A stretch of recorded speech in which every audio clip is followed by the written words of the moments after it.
ওরে যদি আজ ধরতাম রে বাইরে ভিটার সামরা উড়াই লাইলাম হইলে বুবার ঘরের বাবা আরেকদিন যদি খালি গাছের নিচে দেখমু তোরে গাছের লগে বাইন্দা বিডামু।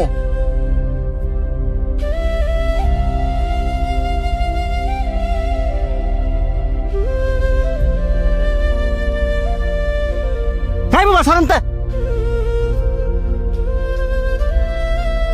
তোরে না করছি এই ময়লা কাগুলি আমার সামনে নাই কি তোর শরীরের গন্ধ যে আমার সহ্য হয় না এটা কি তুই বুঝস না? হ্যাঁ কথায় কাজ হইতো না, হ্যাঁ একদিন পিসপুরা বান দিয়া ঠিক মতন ফিরাইতে হইব, তাইলে আর আঙ্গ লাগাইতো না। বাহ, খুব সুন্দর কথা কইছস।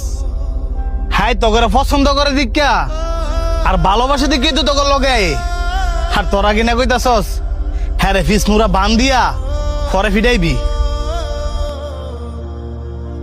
তো তুই তোর লগে হারে রাইস, হ্যাঁ শরীরতে কি গন্ধ বাড়ি তুই দেখছস? এক কাপড় বেড়ে সবসময় ঘুরে।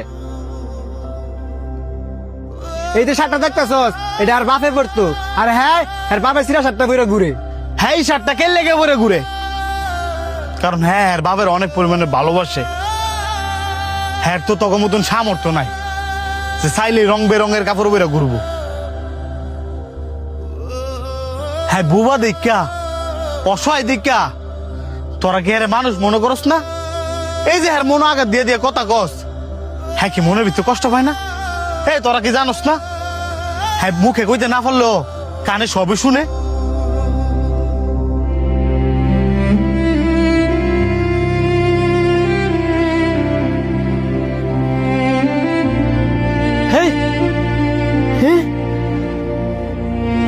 সর বুবা, আমার কাজ আমারে করতাম দে।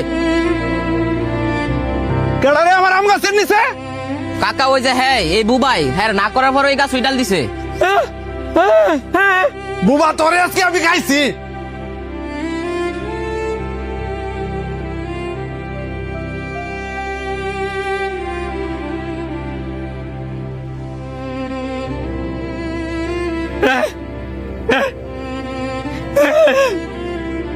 আমি একজন বোবা।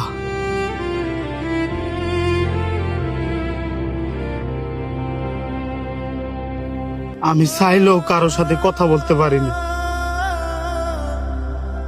সবারই তো মন আছে, আমারও মন আছে। তার মানে এই নয় আমি বুবা দেখা আমার মনটাও বুবা। এই যে আমার মানুষ মারে বহে, আমার মনে কত